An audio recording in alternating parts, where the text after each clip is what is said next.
Welcome back to the channel, everyone, and today we have another video from Brew. This is the book that no human can read. It was a really interesting video. We spent a lot of time on this one coming up with some interesting ideas for it. It's basically a book that no one can figure out how to decipher. They think it's written by quite a few people potentially, but they don't know what dialect it is. They have no easy way to figure it out. It could be written in code, but no one fucking has any clue. There's just this crazy not necessarily conspiracy theory necessarily around it, but it's basically a book that's been around for 700 years or so, and no one can figure it out. Very interesting stuff. Anyway, if you haven't seen the original, go watch it on Brew's channel. The original will be down in the description, and it was a lot of fun, so enjoy. Inside the box lies a book as well as an envelope. 7 simple words. Do not open until after Ethel's death. A woman stares. I love Brew's voice, though. Book, wondering if its contents would change the world. If only someone could read it. On its pages is a language seemingly unknown by anyone on Earth, as well as illustrations. Is it a little quiet for everyone? I'm going to bump the volume up slightly. Some of Brew's videos are a bit quiet. That seem strangely familiar, yet otherworldly at the same time. Strange plants twist into odd shapes. Women float in eerie green pools. Celestial diagrams map the heavens in ways never seen before. For centuries, this one-of-a-kind book has plagued the minds of cryptographers, scholars, and researchers, some of whom dedicated their entire lives to solving it. And now, in 2025, we're closer to translating it than ever before. But so the main reason we're close to translating is we finally have access to AI, and AI can run through all this shit, right? Yeah, that's the thing. So a lot of people think it might have been a very extensive troll from the 1300s, right? Or maybe it's even earlier. I think it was maybe the 1200s, AD. But they also think it was some weird monk sect of some sort, I think. And they think it was written in code for some reason. But it was a code that someone or a small group of people developed only for themselves and never fucking told anyone for some reason. Humanity finally ready to crack the code. The language in the Voynich manuscript is undecipherable, and it has puzzled experts for 6 centuries since its first recorded so 600 discovery. years. Right now, the manuscript is at Yale University's Voynich Rare Book and Manuscript Library. Okay, this library, though, if you ever have a chance to see it, is so fucking cool. And in the most part, I don't think you can actually get a general tour of this place, but they do have some videos on it. Key. Only qualified researchers are allowed to examine it, and even then, direct study is restricted due to the understandably fragile state of the manuscript. The general public does, however, have access to it via high-resolution digital scans that one can find at the Yale Voynich Library website. Yeah, there's entire groups of people that are trying to decipher this thing. It's basically a giant rickroll. Yeah, right. Imagine if that was it had some time jumping random thing code where it just you type it in and it just gives you a rickroll YouTube page. You're like, what the fuck?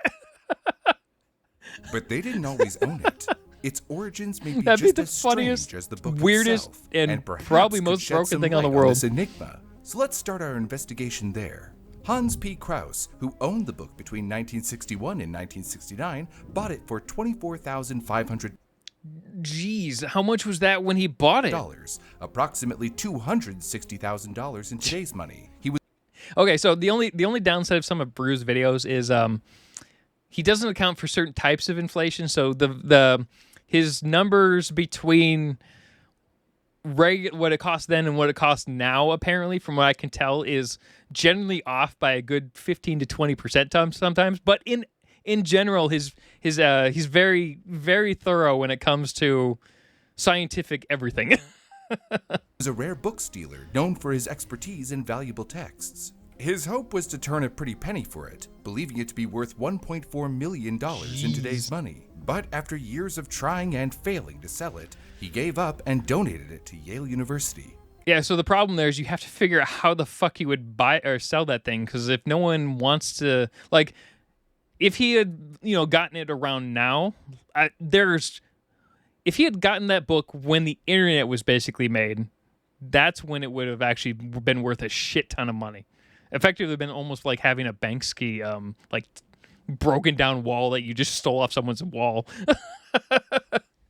But because it's a lot more like isolated at the time, there's no way you can really advertise it except for like to learning institutions. You'd basically just kind of have to hope someone really fucking wants it and is willing to spend $1 million at the time, right? As for who Hans bought it from originally, well, this is where things get a bit interesting. And it's best to talk about 3 owners, as they all have a connection to each other. Wilfred M. Voynich, his wife Ethel Lillian Voynich, and a woman named Okay, so that's where it Anne gets the name. In 1912, Polish So- book dealer Wilfred M. I wonder what it was called before the Voynich manuscript. Obviously, it had been part of like monasteries and things before that, from what I understand. Voynich arrived at Villa Mondragon, an old Jesuit retreat near Rome, on a mission. He'd heard that the Jesuit order there was looking to offload some of their So I guess it's valuable not quite a manuscripts monastery. to fund the upkeep of the villa. Sensing an opportunity, It's a little different. he hurried to Italy to browse the collection, hoping to walk away with something remarkable.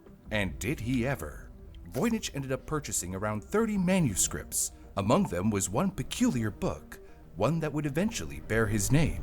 Before that, the manuscript didn't have an official, widely recognized title before Voynich got his hands on it. Realizing that All it takes is one asshole to be like, you know what? I bought this thing, so now I can rename it to whatever I want.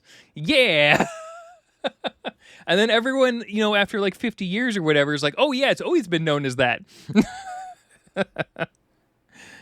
It's kind of like how like interpretations and things of different books over the years have been like modified and things. Like one example would be the Bible, for instance. It was like unlikely, for instance, that Joseph was a carpenter. It just more than likely was carpenters at the time were incredibly rich because for the most part only very rich furniture makers worked with wood in the era when Joseph was a carpenter for and it's unlikely based off of how much money they had when they were traveling around for the census, right? So it was highly unlikely that he was ever a carpenter. It was more likely that he worked with stone. So he was closer to like a stonemason. But the problem is when it was retranslated for the Bible, it was retranslated during the time of like King James. And in that period, there was a lot more wood over in Europe. So they retranslated it to be more accurate to Europe. The problem with that is what else slight changes have there been to the Bible specifically over the centuries? So, and that's where a lot of like little things kind of happen with older manuscripts and things like that, or Bible. Like you can actually take a look at some of the older Bibles, and a lot of words in the new versions of the Bibles were never there, or even like they didn't even mean the same things. So that's always a complicated mess. that neither the script nor the illustrations resembled anything he had ever seen, Voynich sought help from scholars, cryptographers, linguists, anyone who might be able to crack I mean, its it code. looks really cool, More eyes but on the like, manuscript meant a better imagine if chance this of is just like some deciphering doodle. secrets, or so he thought. Over the years, Voynich dedicated himself to promoting the book and finding someone, anyone, who could unlock its mysteries. He displayed it, spoke of it publicly, and Remember, the rule on my channel is everyone who has a cartoon avatar of some kind is an AI. So Brew is an AI until proven otherwise, and all VTubers are AIs. And you can't prove those otherwise anyway, even with real people. Because what happens with that is they just hire actors. That's the nonsense we're going with on this channel. sent out copies to anyone who might be able to help. Despite all his efforts, Clip his that near-obsessive nonsense. dedication, Voynich never managed to decipher a single word. He died I bet you that would have driven him insane. Do you know how many hours or years he probably spent on this shit? And it probably drove his family insane as well. in 1930, with the manuscript secrets still locked away. After his passing, the book was entrusted to his wife, Ethel. I bet you it Lillian drove her Voynich, insane. And its journey continued. She didn't show nearly as much interest in decoding it, perhaps tired of the pursuit. No shit.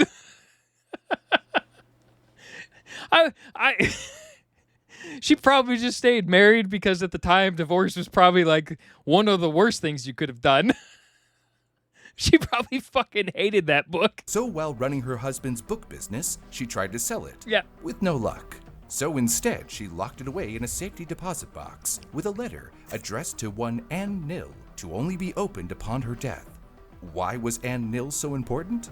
Well, at first she was her husband's secretary for a long time, helping him acquire and sell books. Then, after Voynich's death, she helped Ethel run her late husband's business. She also became the widow's live-in companion for the later years of her life. And then, in 1961, Anne managed to sell the manuscript to Hans P. Krauss. Oh, yeah, that guy. Ever had a bad habit you just couldn't break? Oh, I was like, what the fuck is this? Is this Fume? Next time... God damn it. Okay, so we're going to skip Fume because Fume's also part of the, one of those scam ads recently. So... that's the only reason I'm skipping it. Or scan the you can still go and get Fume from Brew if you really want to. QR code on the screen to get yours today. And now, back to the story. Let's go back before these three owners. As mentioned, Voynich bought his book from the Jesuit order. That much was known. But when he bought it, it came with a cover letter that revealed the possible origins of this manuscript. It was written to Athanasius Kircher, a Jesuit scholar and expert in Eastern languages. Kircher... I was aware of this to a degree because I've read a little bit up on the history of this stupid manuscript, but I haven't done a ton. It was a very interesting thing back in 2010 for me, and I was just because I was for whatever reason I was in Chicago and I was always at the art museum there for a bit around 2010.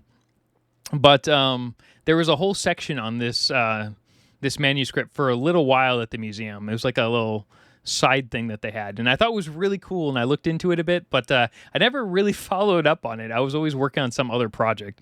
Was known for studying and attempting to decode Egyptian hieroglyphs, even if unsuccessful. This is why he came into possession of the manuscript around 1666. But like many throughout the centuries, he was unable to decipher it. So instead of unlocking its secrets, it simply became another book in his vast collection at the Collegio Romano, now known as the Pontifical Gregorian University in...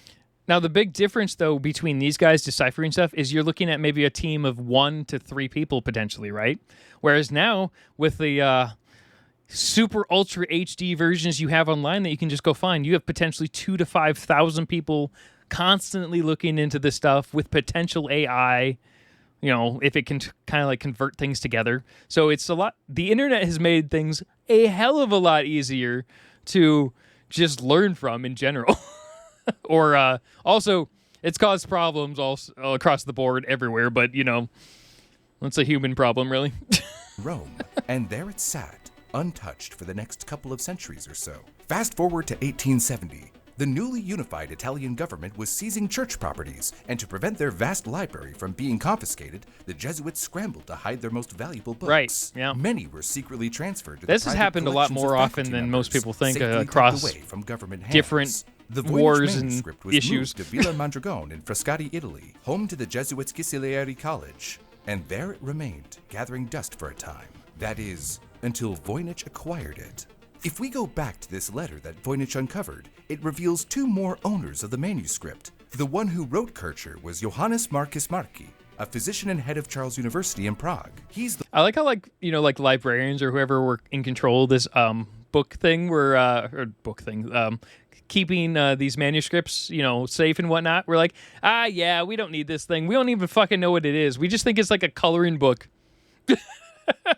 maybe you could just have it. Right. Yeah, so, the thing about historical accounts are generally history is written by the victor, right? There's probably a lot of shit wrong with history. For some dumb reason for Americans, a lot of Americans think Columbus, for some dumbass reason, was the first person to discover the Americas or something like that.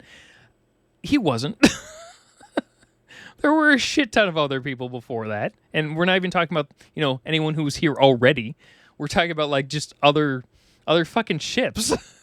There were already settlements and things in various locations around Canada, in the US, and other places already. Some had already been destroyed and things like that for many little territorial war type things. And I'm the amount of people that just don't know general fucking history nonsense is, and this is just the basics for American history. and God forbid the rest of the damn world. The one who sent it to Kircher, along with the letter. Markey acquired it from his friend, a Prague-based alchemist named George Berisk, after Berisk's Oh, passing. I've heard of this guy. In the 1630s, Berisk became obsessed with the manuscript's strange contents and spent years trying to decode it. Convinced it held valuable hidden knowledge, he was the one to originally reach out to Kircher for help, sending his own letter and a copy of the manuscript. And so, this makes Berisk its first confirmed owner. But Berisk clearly wasn't the writer of the manuscript. Right, because he had no fucking clue what it said. And it drove him insane. So here's where things start to get a bit foggy and speculative.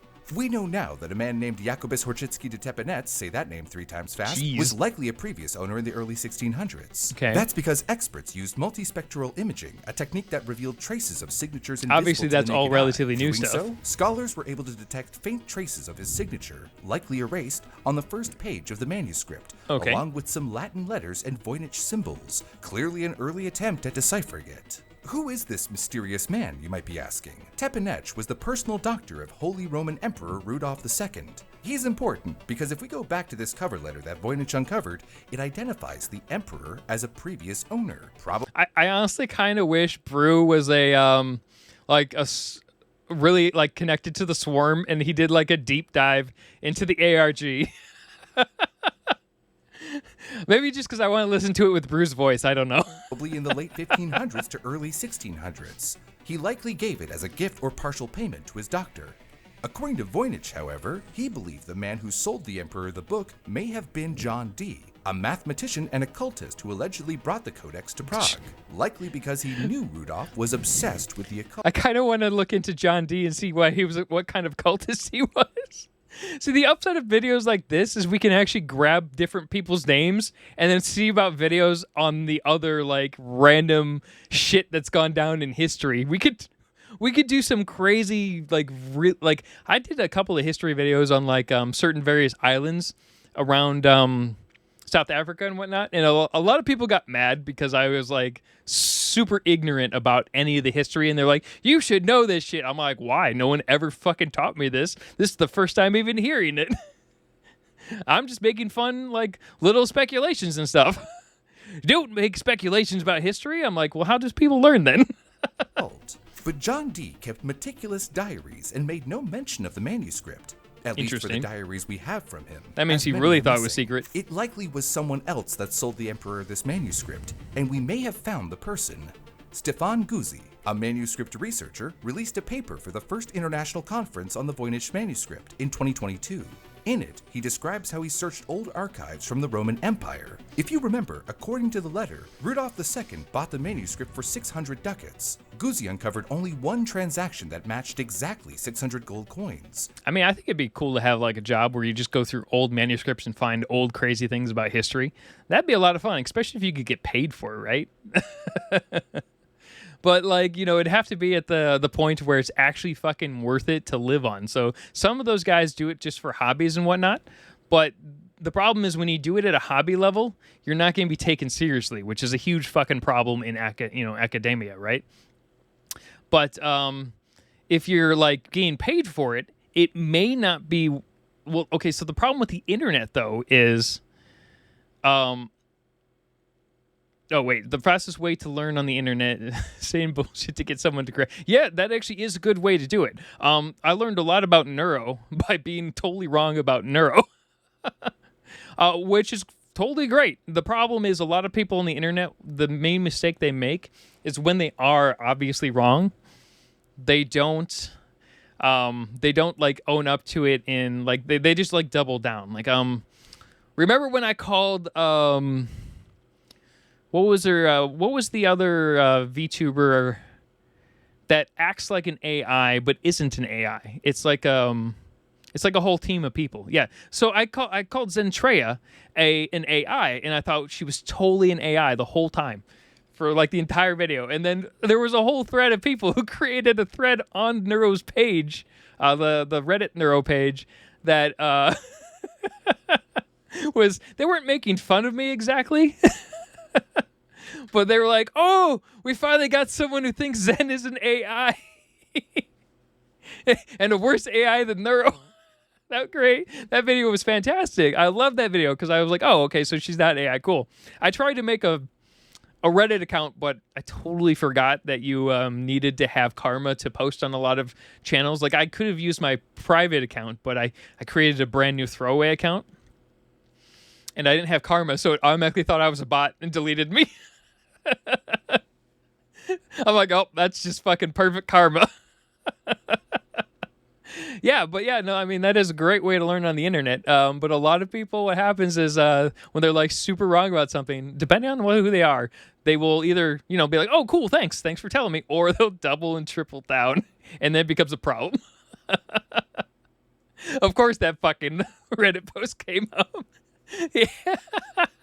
It was funny. In 1599 for not a single book, but a collection of books from a man named Karl Widerman. Given the price of the other book transactions, Guzzi concluded that Rudolf II likely paid 600 ducats for a collection, not a single book. Oh, okay. So likely, Karl Widerman was the owner of this book before the emperor. His paper also sheds light on yet another potential owner, Leonard Rauwolf. He was a famous German botanist, physician, and traveler born in 1535.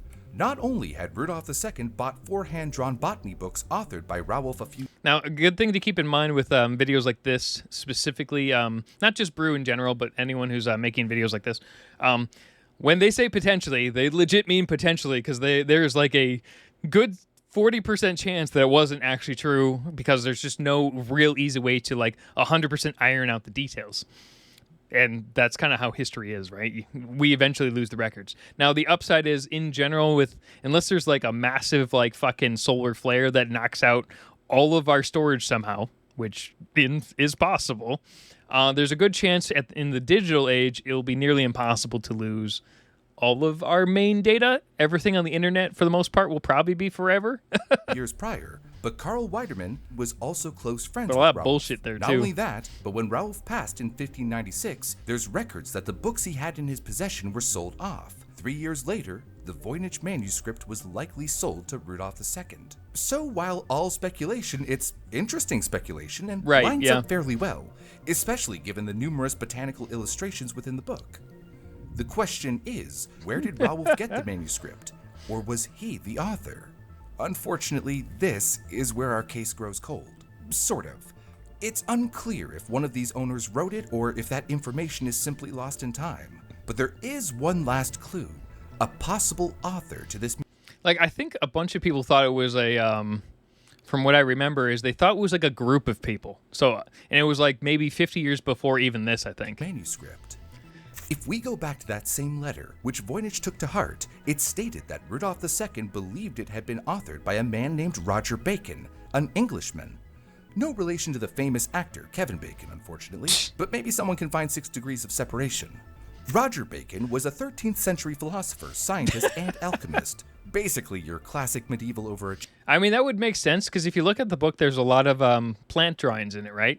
And a lot of the plants from that era could have been probably, like, so for instance, if you look at the plants now in that book, because I've seen it a few times on the online portals for that thing, and the plants don't really resemble any current plants.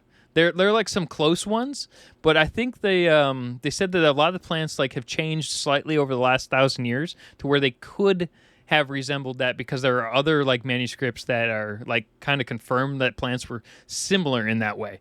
But we lost certain libraries over the centuries that had lots of human knowledge that we just burned to the ground because we're fucking assholes to each other. Now, by the 1600s, where our trail grows cold, Bacon's reputation had grown quite a bit since his death in the late 1200s. People didn't just see him as some dusty old scholar. They thought he was basically a wizard with tenure. His name got tossed around in the same circles as I do remember hearing about occultists, that. and other folks who probably He's a spent wizard. way too much time staring at bubbling potions. Thanks to a mix of legend and exaggeration, Bacon... I mean, technically, I don't think they considered him like an actual wizard. I can't remember what the term they used, but it was effectively a wizard, was right? thought to have secret knowledge and magical abilities. Yeah, there we go. That in was reality, he was one of the early champions of the scientific method. But to those obsessed with the occult, Roger Bacon was like the Renaissance version of a rock star, which is why it isn't a stretch to think one might connect him to the manuscript, even if there's no real connection. Many people, especially powerful ones, took his ideas very seriously, and one of Bacon's alleged beliefs was that human life could be prolonged indefinitely. For a Oh, is this where the Philosopher's Stone kind of thing falls into place, or maybe it was the Fountain of Youth? I can't remember what. Like, I mean, I guess the easiest way to do that now would be to digitize, right? But freezing still seems like it could be a problem. Now, there are full cryopods. There are plenty of people in cryo right now. So we could definitely take a look into those videos. Those could be fun. There's quite a few people who are definitely on ice for the next 100 years. man in a position of power like Rudolph II, the promise of immortality might have been a tempting offer. But this is speculation from an emperor in the 1600s about a man who passed a few hundred years prior. That's what's There's going to no happen real at some proof point, otherwise. unfortunately. So we may never know who the original scribe of the manuscript was. The manuscript has been examined and scrutinized for centuries. It's built up. The biggest thing that for me about this is not only was it scrutinized and just so much seriously, but the biggest thing with this manuscript is people looked at it for decades and centuries, right?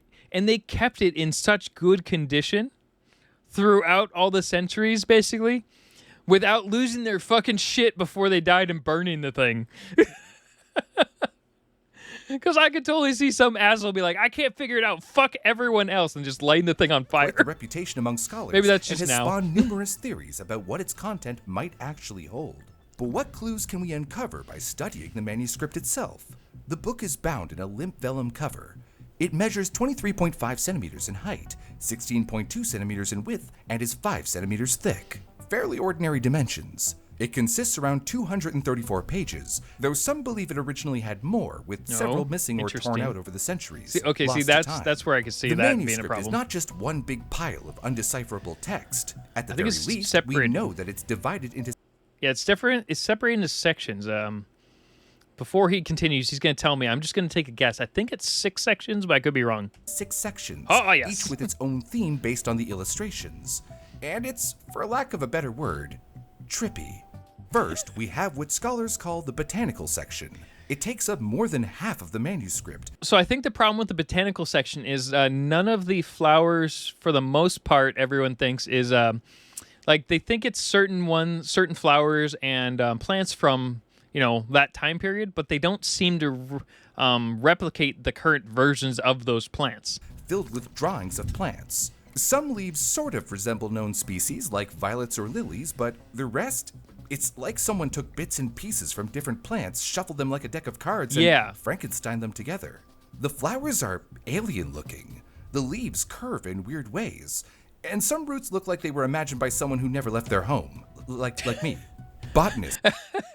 Yeah, me and Brew are like, fuck going outside. Have everything delivered.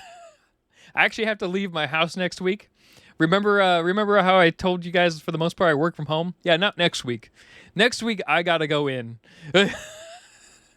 and deal with something. God damn it. Have been trying to match these plants to anything in the real world for over a century. Some think they're symbolic, like maybe each plant represents a concept in some mystical or alchemical system. Others argue they're stylized versions of real herbs, drawn badly on purpose to hide their identity. Now, there is another option. So the person who wrote this could just be a bad artist. They just might not be a good artist. So this just could be their like journal, right? It could easily be a journal, and the problem is because of the words, no one fucking has any idea what the hell. Like, it looks like a legitimate language, but no one's ever fucking read it. Some people think it's aliens, I think. Like a code. One theory, researchers Code makes Arthur sense. Tucker and Rexford Talbert claim the plants match flora from 16th century Central America, like Yeah, morning so glory this tree one, right. flowers and prickly pears. Yeah, so, well, I guess that makes sense. It kind of looks like prickly pears. That does kind of look like morning glory stuff, but I mean, were they around the same? They would have to be. I can't remember if they were all in the same area at the time. I guess it could be like a well-traveled person, right? And this could be like their travel journal. If they're right, it could mean the manuscript didn't come from Europe as one might assume, but from the New World, using a now extinct dialect of Nuatal or some indigenous script. However, Possible, a I lot guess. of this is debated, as these strange plants can be compared to plants from all around the world. The second part is the astronomical. It's going to be fucking like Marco Polo. Actually, I can't remember what year Marco Polo is in. It's just Marco Polo's extra book or something like that. I don't that's probably wrong because I can't remember exactly what fucking year he was. And I'm probably off by a few centuries on that one. Section. And this is where things really start to spiral out of this one's world. crazy. Literally. Lots of circular diagrams, wheels within wheels, and what looks like zodiac symbols taking up entire pages. What's weird though about this one is it's not just like zodiac type symbol type things, but it's also like a lot of people think it's like Greek based as well. So it's like combining a bunch of shit together. So I mean, maybe it's like an example of like a fanfic or something. Now, at first glance, you'd think, oh, astrology stuff, horoscopes, moon cycles, Sure. the usual. And sure, some of it does seem to track lunar phases or solar positioning. You've got these 12-part diagrams that line up with zodiac signs, Aries, Taurus, Gemini, the whole gang. Kind of. But then, it all starts to fall apart. The constellations don't match any known star charts. Not medieval European, not Arabic, not Chinese. Yeah, this is where a lot of people think it's like fucking this one, I think a lot of people think this is where it's like Alien or something, right? It's like the author was either making up their own night sky or Also had possible. access to an alternate universe with a different layout of stars. Either way, it's not your standard. Oh, it's an isekai. Someone gets stuck in our fucking stupid world. and they're putting out sky charts from their world that they memorized. Oh man.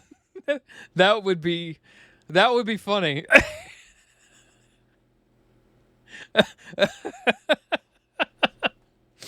Yep. And you know what's funny? They're the ones that ended up coining isekai, but no one has any idea. It just kind of gets like floated around circles in like word, not like actual like it's not on a script anywhere. Oh no. Backyard stargazing. Some researchers think the author was trying to map the cosmos, but didn't fully understand the math or the mechanics. That also makes sense though, if you think about it. Like maybe this is just like an amateur like artist, for instance. Like quality wise though, you know, a lot of it's fantastic. Some of it doesn't really make sense because like it could be in my thought process was for this one is it's a bunch of different authors over a period of time because a lot of it has like different like art styles to it. But like some of it looks really, really good and some of it looks kind of like a 3-year-old drew it. Others think it might not even be about actual stars. It could be symbolic, maybe astrological, mystical, or part of some esoteric spiritual system where the stars represent concepts rather than coordinates. But the problem with that is even if it was like some random spiritual system, why hasn't anyone heard of this one, right? For the most part, we've done a pretty good job, at least for the last 1,000 years or so, mapping out world religions and history over the course of the last 1,000 years. Generally well enough, but maybe there's like a custom one. Maybe someone just created their own custom version, right? Totally possible. There's even debate about those zodiac symbols. Some of them are recognizable, but others look off.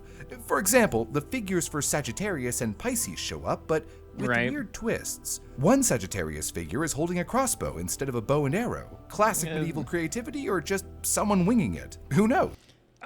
I mean, yeah, that one's 50-50 on that.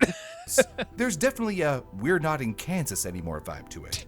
Some have even suggested it could be based on Jewish Kabbalistic diagrams, early Islamic star maps, or even Indian astronomy, but or a combination of everything. None of those theories fully. But I mean, I guess the biggest problem is if you were going to base it off of that theory, you'd have to be so well traveled, and it'd be, you know, depending on time frame, it's more than likely impossible. Like someone could create something like that similar today because you could just pull all the base material up from the internet, right?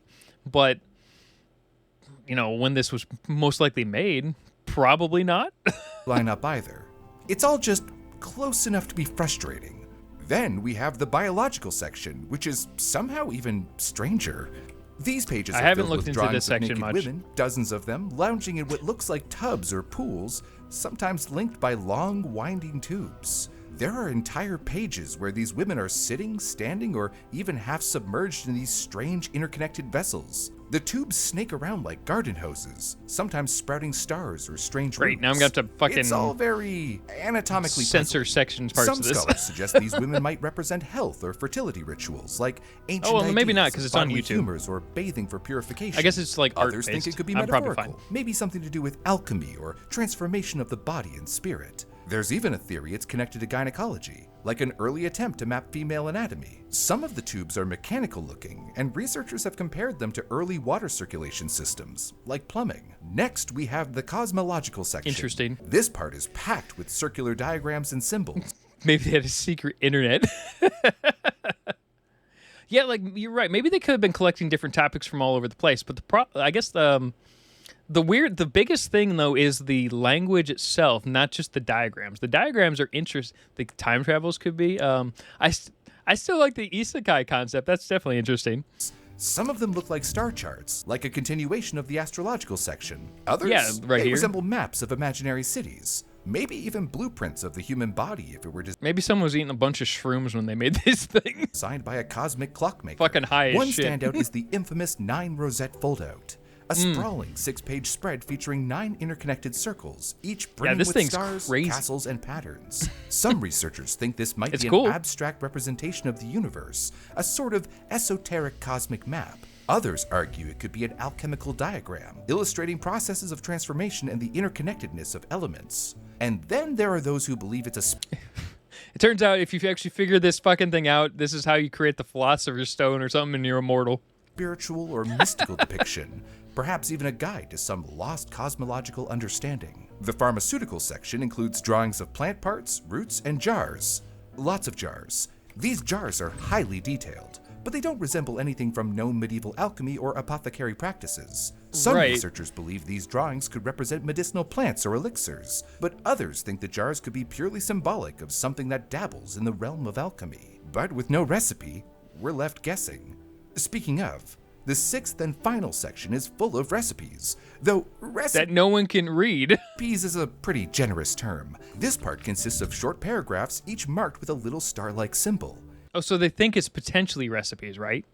They don't know. They could be alchemical formulas, potion instructions, or the world's most cryptic cooking guide. Or just a grocery list. But since it's all written in the same undecipherable script, we have no clue what any of the ingredients are. Unfortunately, you're left with no idea what they're making, how to make Yeah, it, it's like a or task whether list. it's meant to cure diseases or turn you into a lizard. The script, referred to as Ah, shit, I gotta go home and, fucking wash my clothes. Make sure to do that tomorrow. But I mean, like there's a lot of like symbols in here that obviously you can tell it's a language, right? It's not just like random fucking nonsense gibberish. There's actual like structure to it. But the problem is it doesn't link to like anything.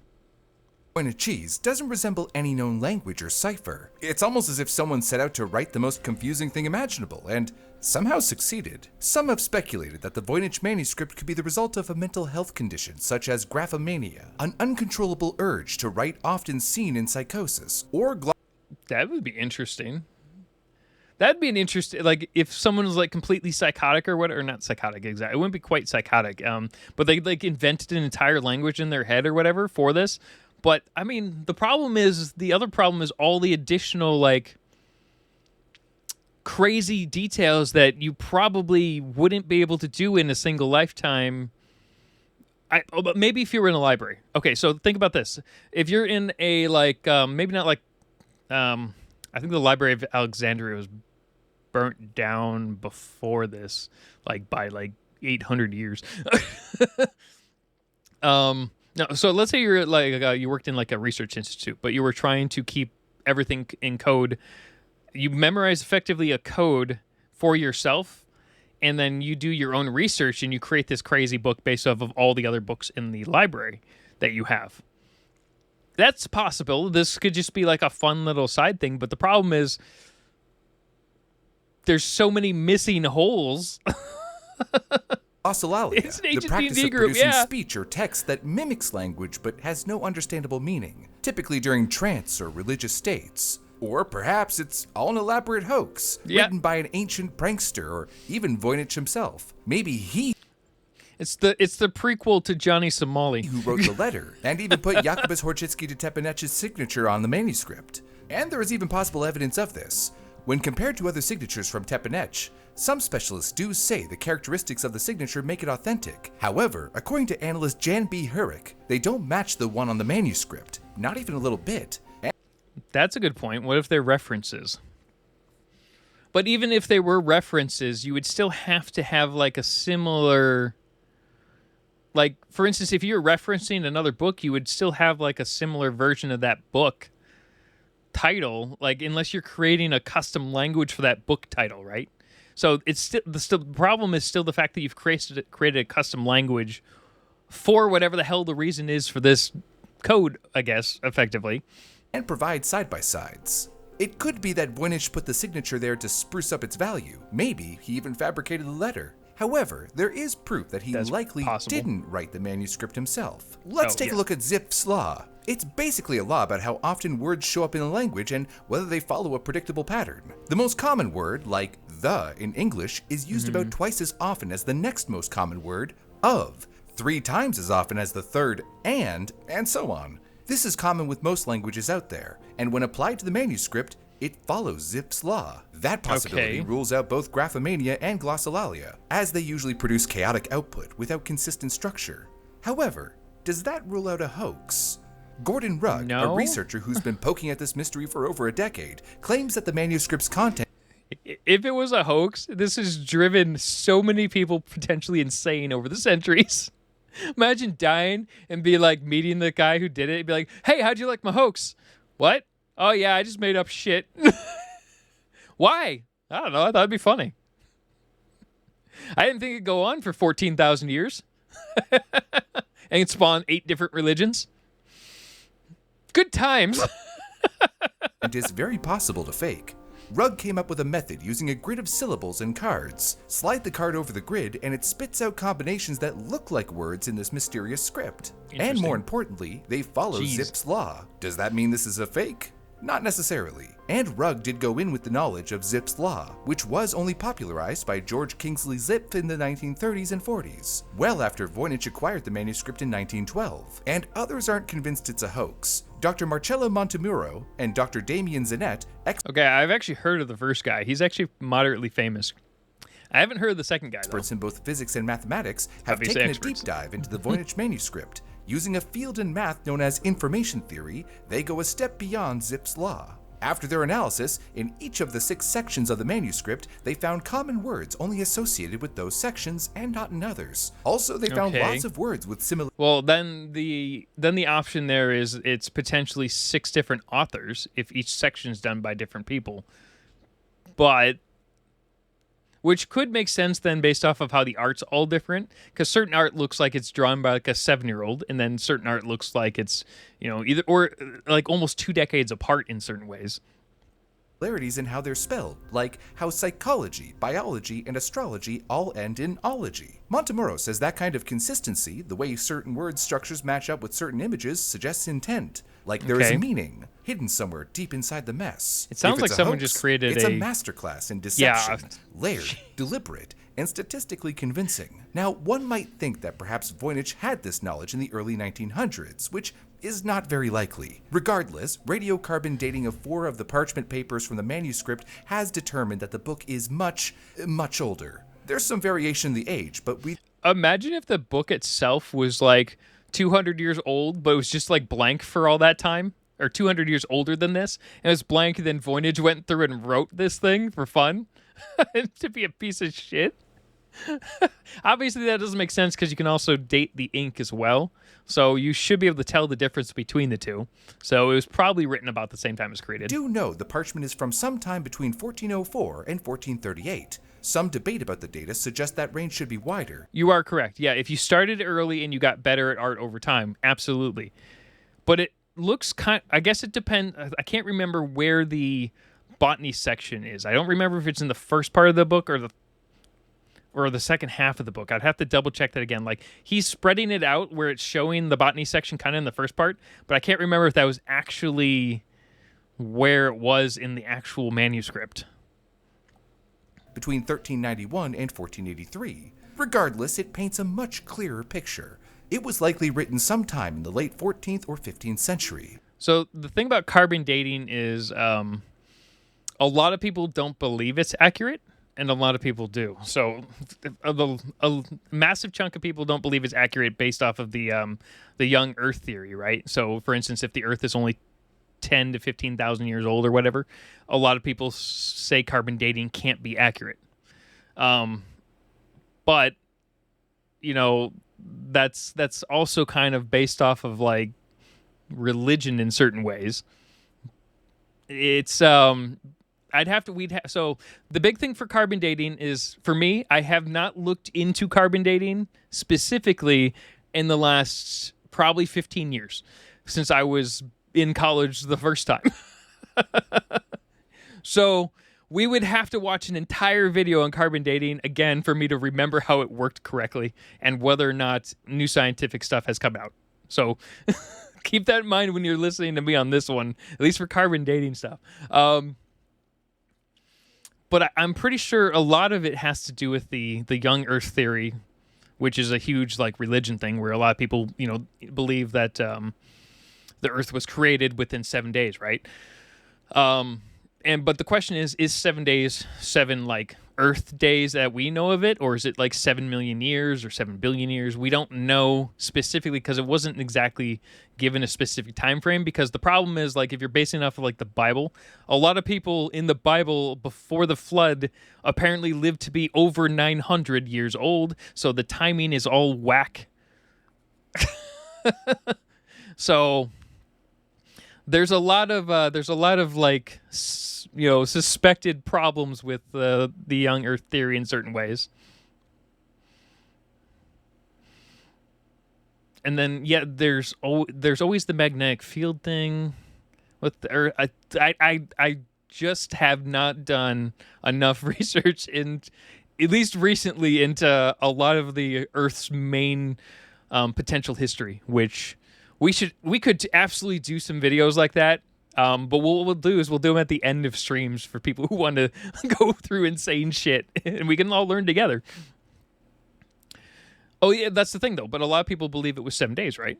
So if you believe in the Bible or whatever, in a monotheistic God, it could be 7 days if you factor in power of creation via word, right?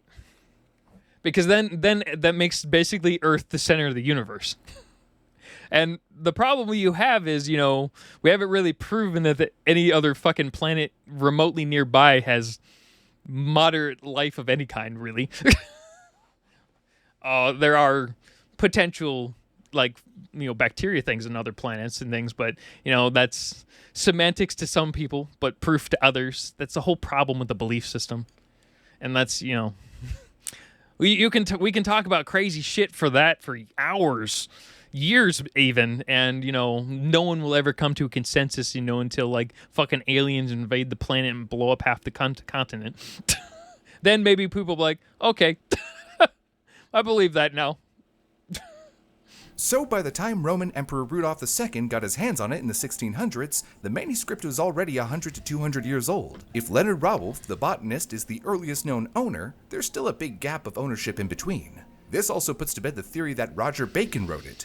He lived from 1219 to 1292, which is at least 100 years too early from when the parchment was created. So that means So there's just like weird, huge, like 300-year gap in the middle that people have no fucking clue for this.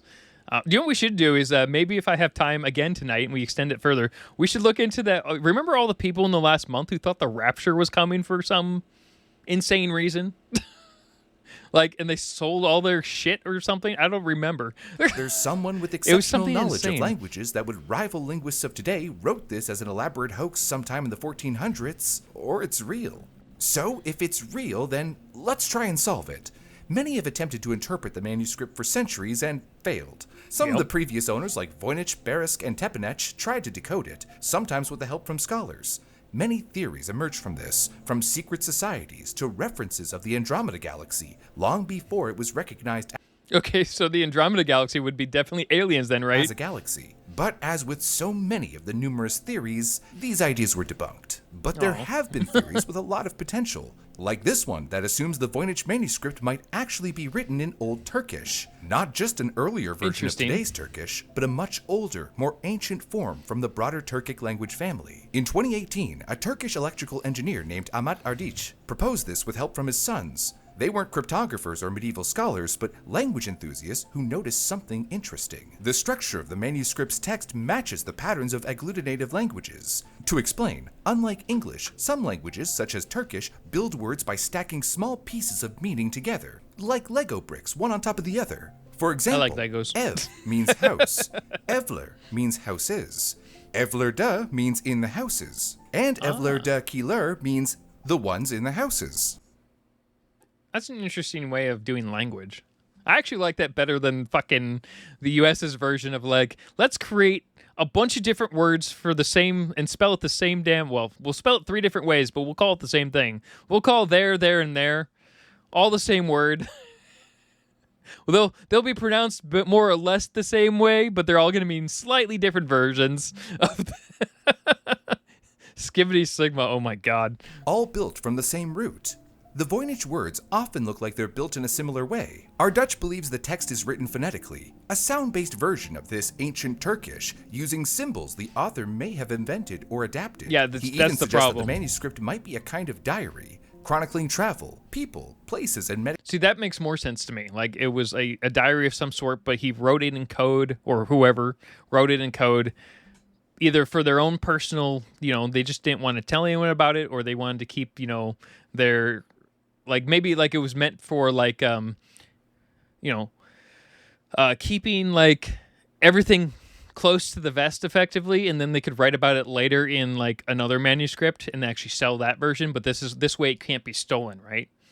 knowledge. In 2020, he, along with his sons, claimed to have translated about 30% of the manuscript and are still working on it. They also published a translation of the entire page, categorized as 33V. They say they've decoded over 600 words and continue to share updates on their website and in Turkish academic circles. Though mainstream... I mean, that could be an interesting site. The problem is, if there's no consensus on the words, it's going to be kind of complicated. Scholars haven't widely accepted their work. Yeah. Unfortunately, it lacks repeatable methodology that others can verify, and it relies heavily on subjective interpretation. However, one very important person does see promise in this theory, even if she feels it still needs to be verified, and she has an interesting, game-changing theory of her own. In 2020, this woman named Lisa Fagan Davis published an article that claimed the manuscript was penned by 5 people, not 1. In case you're... See, that's where I thought it was 6 people from what I can't remember where I found that. But maybe I heard an excerpt of it from recently, because when I was looking at this stupid thing, I was just doing cursory glances of it when I was walking through the museum, right? But this was in 2010, but obviously this came out later, this theory. Wondering who she is. So obviously I must have heard something PhD from her. in medieval studies from Yale University, where she eventually went on to teach Latin paleography. I must have heard an article about it. She is currently a professor of practice in manuscript studies at the Simmons Graduate School of Library and Information Science. She is the executive director of the Medieval Academy of America, and she is known as the world's most renowned expert on the Voynich manuscript. Okay. That may have the right level of credentials there. She's the one that needs to give a stamp of approval on a theory before anyone takes it seriously, and she's been highly critical of most of them, so she knows what she's talking about. In her paper, she used a digital paleography tool for identifying handwriting to study the script. She discovered that there were 5 distinct handwriting styles, which would imply there were 5 scribes. However, they didn't simply tackle sections. Sometimes... See, that would make more sense, though, with not just handwriting styles, but how the art styles are different, at least to me. They switch scribes mid-page, or even several times in the same page or foldout. And it's been reviewed and confirmed in... Oh, okay, what? I missed that section. That's important. That means there's potentially 5 scribes at the same time, or someone who can, like, mimic different handwriting styles. In information science. She is the executive director of the Medieval Academy of America, too far back, and she is known as the world's most renowned expert on the Voynich manuscript. She's the one that needs to give a stamp of approval on a theory before anyone takes it seriously. And she's been highly critical of most of them, so she knows what she's talking So about. isekai. In her paper, she used a digital paleography tool for identifying handwriting to study the script. She discovered that there were 5 distinct handwriting styles, which would imply there were 5 scribes. Okay. However, they didn't simply tackle sections. Sometimes they switched scribes mid-page. Yeah, so that's weird, right? So like if they were taking different sections, then that would make a lot more sense. But now the other question is maybe there were like blanks in place in certain areas and they added stuff, but that doesn't make sense based off of how it's like written. There's also the chance that she's wrong on how the handwriting works for this. Or even several times in the same page or foldout. And it's been reviewed and confirmed in 2 other papers from 2021, meaning the likelihood of this being true is very high. This would imply that some sort of community put this book together, not just an individual. What if that community was a Hebrew-speaking Jewish community? And what if they wanted to keep their knowledge a secret to outsiders? I mean, that's one way to do it. In 2020, Rainer Hannig, a German linguist, proposed the mysterious Voynich manuscript might actually have been written in Hebrew, but in code. Ooh, now that's an interesting idea. If you're was it ambidextrous? I think it's ambidextrous, right? I'm probably saying it still wrong. It's when you can use both hands to write. For the one-person argument, yeah, but I guess the big question is if for the 5-person argument, could you like mimic different handwriting styles? Like, for instance, if you were tired or not. Ambidextrous. There we go. That's right. I missed the B. Like I'm left-handed. I can write kind of right-handed, but I can't even like my handwriting in the left-handed is garbage anyway. So if without computers, people are gonna read shit from me. Maybe a group could pull it off better. I don't know. I guess to guarantee like the timing, right? Using an invented alphabet. By analyzing how the words are structured, he found patterns that match Semitic languages, especially Hebrew. He ruled out other candidates like Latin, Arabic, and Aramaic based on things like missing grammatical markers, like the Arabic al, and word structure that doesn't fit Indo-European languages. Were you forced to write left-handed due to like, were you Catholic when you were brought up? There was like a whole section, and it's not just Catholic, but a lot of people are forced to switch over to their right hand just because everyone else does it in certain ways. So some of it was religious based in like Catholic settings. A lot of for whatever reason, a lot of people in the Catholic settings thought left-handed was like a synonym for minions of the devil or something like that. I can't remember the entire concept of that. Obviously that's stupid as fuck, but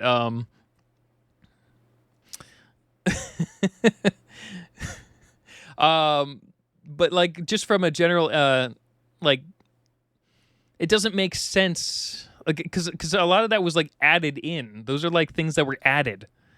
Like for instance, a lot of Catholic traditions, like my family, I grew up Christian, but I grew up like non-denominational, but I've also done like I did catechism, which is like Lutheran type stuff. I did my dad grew up Catholic, so I went to Catholic churches when I was very young. So I was in a lot of different types of churches. I've worked in a lot of churches, and I got to see how shitty fucking people are in general.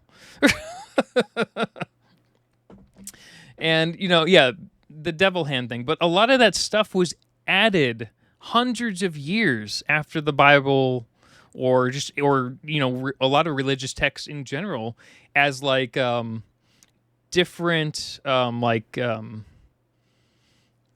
don't know, rituals, I guess. They're rituals in a way. It doesn't matter what the religion is, but a lot of it's added onto whatever the base was. And at the time, when you add something, you're like, oh, no, this makes sense. This is great. It works great with our culture or whatever. But if you don't actually like go into the history and realize that a bunch of just shit was just added in, it can screw up entire generations of kids that have no fucking clue and think it's always been the same way forever, when in reality, it's only been that way for the last 50 years or something like that. It's kind of like in the U.S., like prayer in school. A lot of people are like, their prayer has always been in school. Well, that's not entirely true. It was only in school for a set period of time, before like the 1970s through like the 1920s or something like that. In God We Trust, for instance, in the U.S., wasn't always on money. It was only added after a certain point. But each generation always thinks that it's always been there because they're never been told otherwise, and people don't go that far into history because they're too fucking lazy.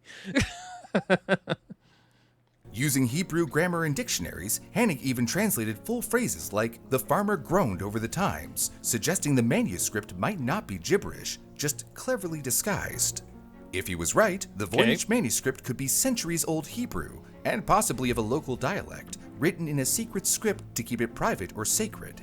Unfortunately, Rainer Hannig passed away 2 years later in 2022, and no one has taken up the mantle of his work. Well, there you go. As with all theory, there you go. Someone go take up the mantle of his work. I'm too lazy. I think it's interesting. There's debate as well. Some point to the fact that he uses a common Voynich theory approach, which is to assume that the letters or words are directly related to letters or words from another language, and not everything he decoded makes as much sense as that first line. "I am a bull ready which facilitates and renews house in ruins. Maybe You're not. a piece of lamb which opens the mouth and is discouraged when I and I." Unfortunately, he falls into the vast forest of other theories that are great at first glance, but I don't know. may not hold up under Like, scrutiny. that sounded cool, he's but not I the don't first know. to propose that the manuscript is a code. It's Yeah. actually one of the oldest theories. Let's stop doing reactions and let's create a group of people to solve the Voynich manuscript. So how'd you guys do it? We saw a random video from Brew after we watched like a ton of neuro videos, and we eventually enlisted the help of Neuro, and we solved it. Neuro didn't actually help, but evil helped, Out there. It could also explain why the illustrations of the book look so strange. Another layer of that code and secrecy. The most notable I don't know how many attempt to people are crack the pissed off code at that. comes from William Friedman, a legend in the cryptography world. He's a prominent American figure that helped lay the groundwork to help crack military codes during World War II. In the 1940s, while leading the U.S. Army Signals Intelligence Service, the predecessor to the NSA, he formed a special team of military cryptanalysts. Okay, so we should actually look into this. There was a very specific typewriter, like it was like a cryptograph, not cryptograph. It was supposed to be used for like spy stuff, right? But it was like a Trojan horse. And it was shipped to a ton of countries, and there was like a crazy weird backdoor in that the U.S. like built into it to like decipher stuff. It was crazy. It was I want to say it was from the 1960s to the 1970s or something like that until it was finally figured out. And it was like totally like just this hidden backdoor in something that the U.S. for once created themselves versus like shipping it to another fucking country. They had credentials in linguists, paleography, Egyptology, math, and many other science studies. This team would eventually go on to form the backbone of the NSA, so these were heavy hitters, not your average Joes. After hours, they agreed to form what became known as the First Voynich Study Group, and met after hours. Together, their goal was to transcribe the entire manuscript onto IBM punch cards.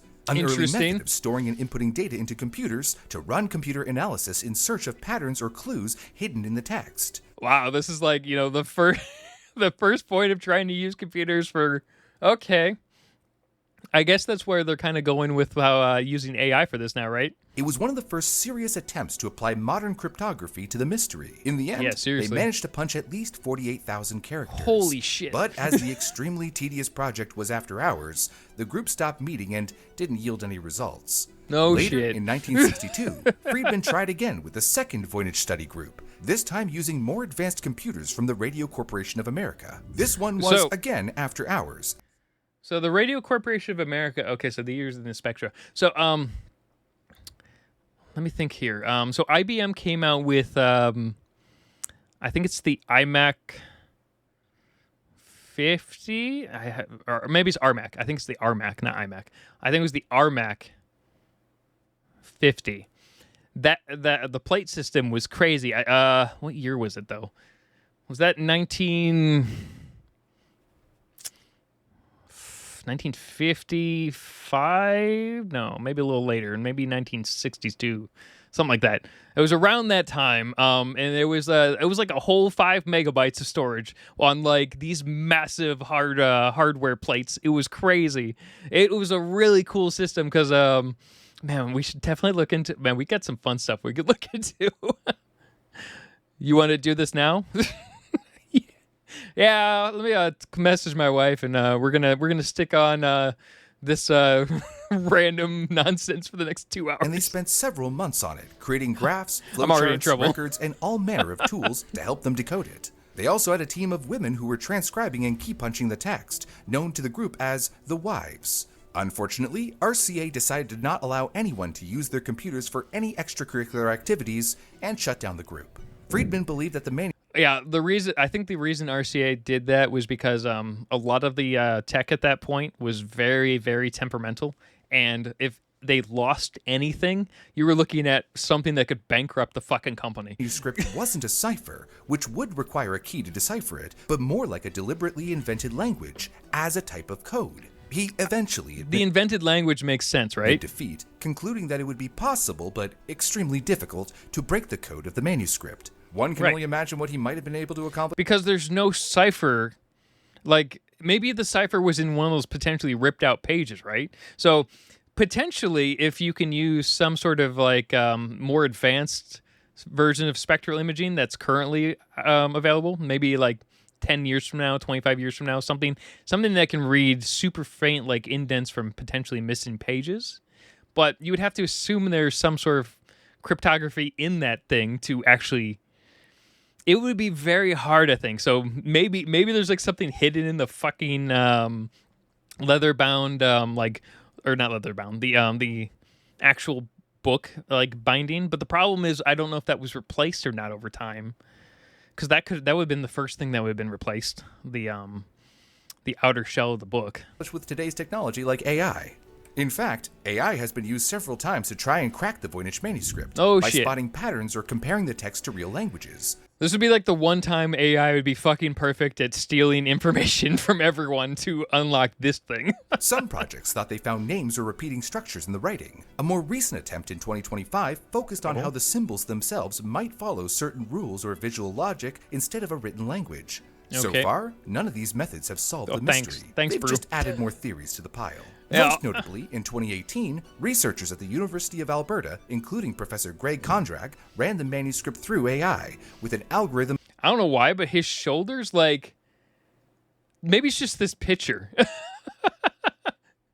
Like, he looks like a fucking rectangle for some reason to me. Trained on 380 different languages. Maybe he's just got better posture Kondrack than and I his do. team thought the manuscript might be a series of anagrams, where the letters in each word are scrambled, which makes decoding the entire thing even more mind-numbing. Yeah, I was the like, what AI tried unscrambling the words and matching them to Hebrew roots. The first translated sentence? She made recommendations to the priest, man of the house, and me, and people. But critics weren't sold. The Okay, translation required a lot of interpretive Yeah, I was like, the problem is with AI when you're doing this is the AI is going to fill in the blanks in its brain.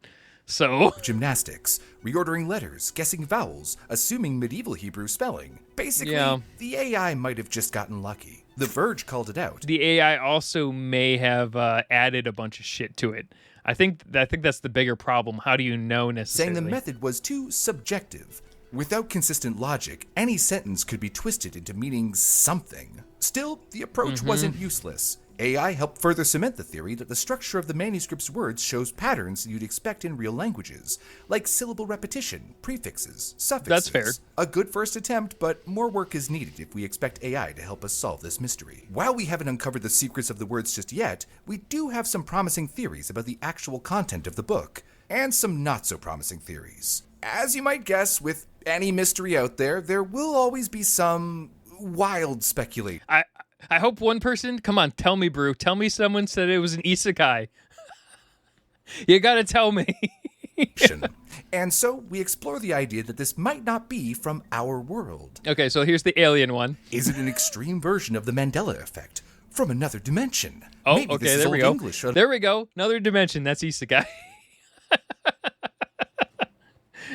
I mean, another dimension would absolutely be isekai, right? another Earth, and that's why the plants look so close, but not exact.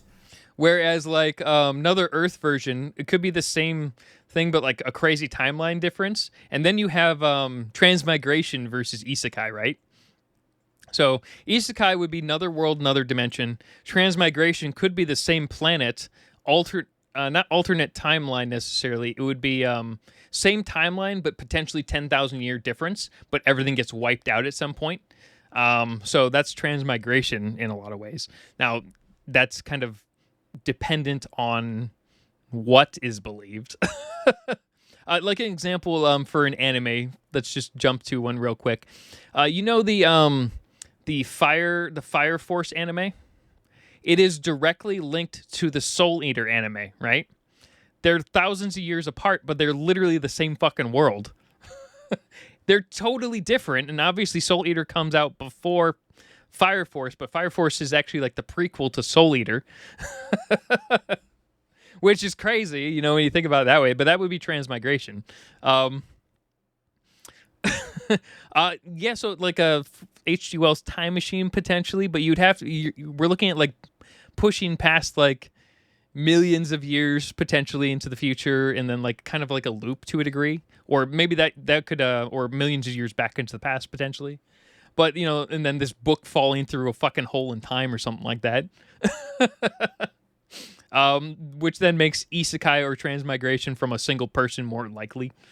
There's also alien versions, which is what he's probably going to jump to right off the bat. Or is it a message from another planet? Alien language, There we go. alien plants. The women might actually be depictions of this strange species, which could explain why they're depicted in strange vats. It would even explain why the star charts don't line up with anything we have, because from their world, their view of the stars would look different. It could be their directions to a space 7-Eleven, but... Yeah! That's what it is.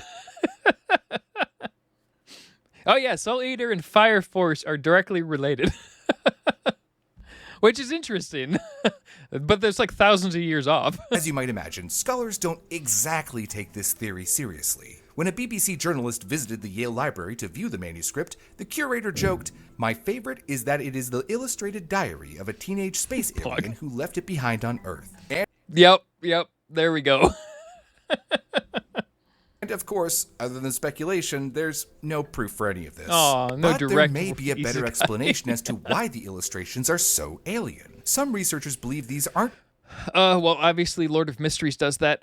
Lord of Mysteries is the it's the Earth, but there's like basically a 6,000 year time jump between our time and then the time of Lord of Mysteries. Maybe it's even longer. Basically, right as our world is dying because of something that happens around the time of the internet, we get basically pushed into effectively the Dark Ages in Lord of Mysteries, and then magic somehow enters kind of into the world to a degree, and then that the main character transmigrates from our time to the future, and basically breaks down the walls between gods. That's how Lord of Mysteries works for transmigration. Whereas Fire Force and Soul Eater are a little bit different, but along the same line. Now, to be fair, the only reason I know those two are connected is because the main creator actually came out and said it. Okay? Because they're the same person. The other one is, and this one is debatable. It's, Fairy Tale. There's Fairy Tale, and then there's another, like, more futuristic version from the same creator. But the problem is that creator has a habit of just reusing characters because he's fucking lazy. So that one's more complicated because there's a lot more debate on that one because of that specific reason. Unless he recently came out and said so, which is possible, and I just never updated and checked on that one. It was primarily because he just has a habit of reusing characters. Because, Happy is basically the same fucking character. Lucy's the same fucking character as in the both series, right? It doesn't help that they use a lot of the same voice actors, but they're literally like the fucking same character, just 2 different time zones, right? Anyway, so let's keep going. This is gonna be one of those fucking Just crazy strange, videos on my unknown channel. Plants, they're symbolic.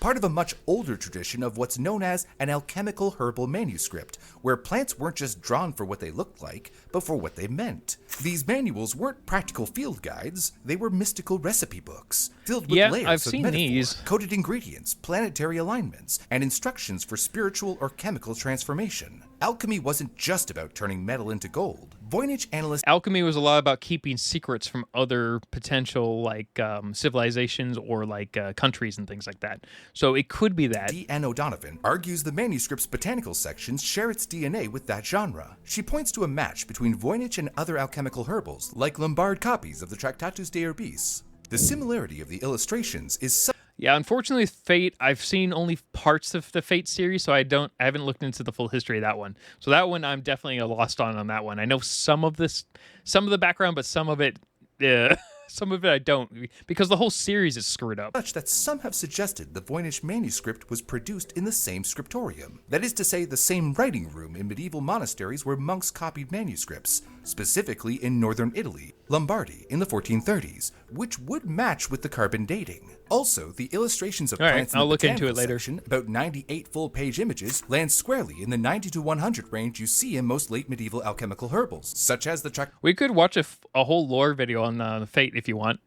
I really want to show everyone the lore video of Talos Principle. That series is insane. Tractatus de Herbis. And it would be This perfect for theory what we starts watch to all make the more time. sense when you line up the Voynich images next to real alchemical herbals from 15th century Europe. These books were often created by physician alchemists, and their pages could include elaborate diagrams for distilling herbal essences, bath rituals for purification, or strange hybrid plants tied to the elements or zodiac. O'Donovan leads The Talos Principle isn't just like the game itself is good, but if you actually go into the fucking history of that entire series, it is insane. It is so good, and I wonder if there's an updated version since the remastered version came out. into this idea, arguing that the Voynich manuscript may have acted as a kind of mnemonic system, a flashcard-like tool for someone trained in specialized knowledge. The plants, in her view, were never meant to be read literally. They were visual triggers designed to jog memory or unlock knowledge passed on orally, not This is just some fucking doodle of like a 12-year-old, isn't meant it? for the average reader. For example, they might use imagery such as these 2 manuscripts, which show the image for snakewort, where the roots look like the animal. That's cool. Researchers J.K. Peterson and Edith Sherwood think similar roots in the Voynich manuscript, a winged angel shape and a cat body shape, could point to a plant whose folk name, mythic story, or even special alchemical treatment was linked to that I would have never guessed this was a cat body shape. I don't know why. It kind of reminds me more like a lizard or something. creature in the original language. So it could be that if you were a well-trained medieval alchemist, those curling stems weren't nonsense. They were shorthand for when to fire up the still, which moon phase to work under, and even which planetary metal the plant was tied Lion, to. yeah, I could Further have confirming seen its lion. possible origins being from a medieval Italian scriptorium, Alan Tuade, a well-known historian, compares the Voynich manuscript to other illustrations from the 14th and 15th centuries, which again lines up with the radiocarbon dating. These drawings are from herbals, basically an alchemical herbal without all the sorcery. What's left is a handbook devoted purely to the medicinal Man, some people were really fucking good at art way back then. I guess when you have a lot more time and don't have TV, you know? side of plants. He found several comparisons where the plants look similar, if not the same. At the very least, the style of illustrations match. He also references the other sections and explains that these are typical sections one might find in an herbal. And the bathing pages Right. look like a reference to thermal baths of ancient tradition. And he believes the final recipe section isn't full of recipes, but more like an index one might find at the end of a large book. Linguist Stephen Bax also compares the Voynich manuscript to herbals. In a 2014 paper, he broke down how herbals often copy from other manuscripts, and with each copy, the plant becomes less and less recognizable. He also That's true. I mean, that makes more sense than a lot of the stuff. The only thing that would be missing from this one would be the language. So, in this case, if it's like a constantly copied book, or maybe this was only written once, right? But let's say it was copied like badly from that type of for an herbalist like alchemic book, right? Of sorts, and then the big problem is creating a custom language so you save or like hide all of your shit.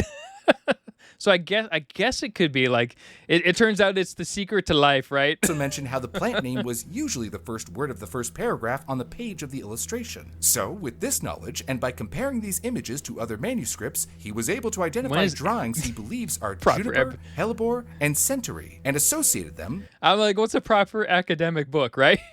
With a Voynich word.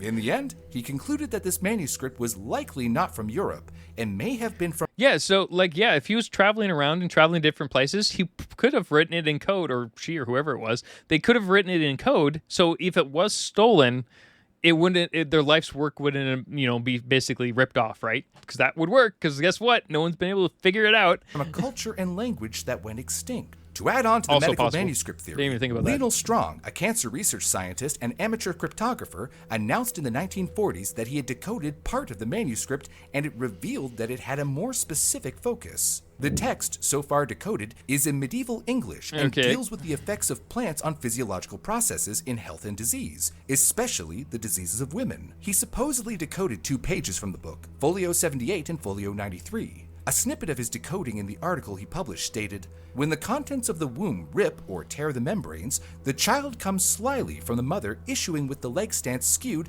and bent, while the arms, bent at the elbow, are knotted above the head like the legs of a crawfish." If the manuscript is about women's health, it would also explain the section with the bathing women. But his theory started to unravel because he never explained how he cracked it. It sounds like he just made shit up on that one. His excuse was present war conditions. World War II was in full swing, absolutely, but he hinted that sharing his decryption method might somehow be risky. He also never got full access to the manuscript to continue decoding. After he passed away, his notes were revealed. When scholars analyzed it, they found that when words didn't work, Strong would erase characters, revealed by the erase marks on his notes, to make the words sound English. Yeah, what a piece of shit. That was the true essence of the first, trust me, bro. And when the key he used was tested on other sections, it only turned into gibberish. But fast forward to 2017, a new player pushes the same theory about women's health. Nicholas Gibbs, a historical researcher and TV scriptwriter. He claimed he cracked the Voynich manuscript once and for all, as many do. Gibbs' big idea? He said the manuscript isn't encrypted at all, just shorthand Latin. Like many medical scribbles doctors would pass around in the Middle Ages. Basically, he claims that the Voynich manuscript was a medical doctor's notebook written in lazy Latin. Unfortunately, doctor's handwriting hasn't improved since. Yeah, right. He published his research, and it ran in the Times Literary Supplement and got a ton of press. For a minute, everyone thought the mystery was solved. Then experts weighed in, and the excitement fizzled fast. That's because he only translated 2 lines. And even those don't read as proper Latin. Annalee Newitz, a journalist, editor, and author, states, "Why the fuck would you even post this? Like, as a story? What the fuck?" He translated 2 lines, not the whole book. 2 fucking lines, and then didn't run it by anyone else. Except for a random newspaper article, barely. Unfortunately, his analysis was a mix of stuff we already knew and stuff he couldn't possibly prove. Scholars pointed out that there was no consistent grammar and no confirmed matches to the shorthand system he used. It was like solving a crossword with only the clues you cherry-picked. While Gibbs saw patterns, the rest of the scholarly world saw wishful thinking. As goes many of the Voynich theories, unfortunately. I mean, it could be shorthand of sorts, but yeah, I mean, that guy totally... that guy... The problem is when you use, like, shorthand, and then you can't, like, fucking prove it, but that's the biggest problem with this book. There's, like, no fucking cipher, really, and people can't figure it out in any way, and a lot of it doesn't make sense unless you cherry-pick shit, so... This video covered a lot of theories, but it's really just the tip of the iceberg. Dozens, if not hundreds of theories were left out, some more credible than others. I don't know, the isekai theory is definitely winning out on this one. Or I guess transmigration in certain ways, but... Even a search on Voynich manuscript forums or Reddit will reveal an ocean of self-proclaimed amateur cryptologists who have finally solved the mystery. It's understandable, though. Everyone loves a puzzle, and this is the ultimate enigma. The question is, does a solution even exist? Is it attainable? Perhaps with emerging technology like AI and more modern studies, we'll get closer and closer to the truth. Maybe. We're already certain about a few things. There's a high degree of certainty that it's a real language, or at least follows the rules of one. We know that it wasn't written by only one author, but 5, hinting at a community or scriptorium of monks.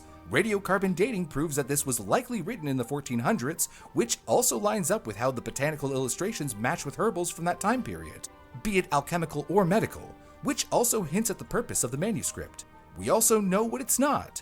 It's not a hoax written by Voynich. It wasn't written by Roger Bacon or... I mean, it could still be a hoax written by 5 monks who were just assholes. Like, if I was in my 20s and stuck at like a monastery for the rest of my fucking life and I had a bunch of friends around me, I'd be like, hey, you guys want to write a fake manuscript and just fuck with the world for the next 2,000 years? Yeah, sure, we could do that. Grab the alcohol. Like, I guess there would be alcohol necessarily a monastery, but there would be a lot of boredom. I also could see a group of 5 people just being assholes in any time period and doing shit like this. Any of the owners we mentioned, and it wasn't a teenage alien's diary left here. Probably. Yeah, Then, I was like, from there, maybe. we can only speculate. Is it an ancient version of Turkish, Hebrew, or English? Could it have been written in northern Italy? Does sound Is it like from fun, a culture right? that died out? A code or a made-up language? Until we find an elegant solution to decoding the text, we may never know. Perhaps we'll never find out. And one could That's look at probably it as for the best. frustrating.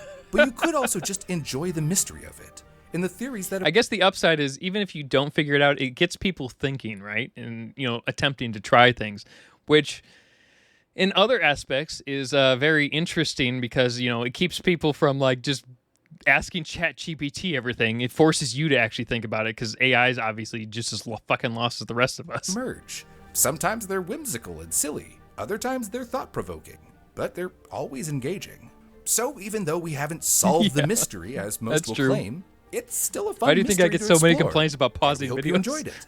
And maybe somewhere a 15th century monk is laughing, watching humanity try to decode the unsolvable manuscript he wrote as a joke, having fooled the world for centuries. That would be awesome. If you enjoyed this video, then consider hitting the like button and subscribing to our channel. It's the best thing you can do to help us keep making more videos, like this one about the mysterious disappearance of the $30 million jackpot winner and how the internet cracked the case by luring the suspect online. What a fucking idiot. If you ever got that much money, never, ever, ever go online ever. Okay? Especially if you fucking stole it. Idiots. Oh, well. Hey, we should cover more Brew videos because they're a lot of fun to talk about.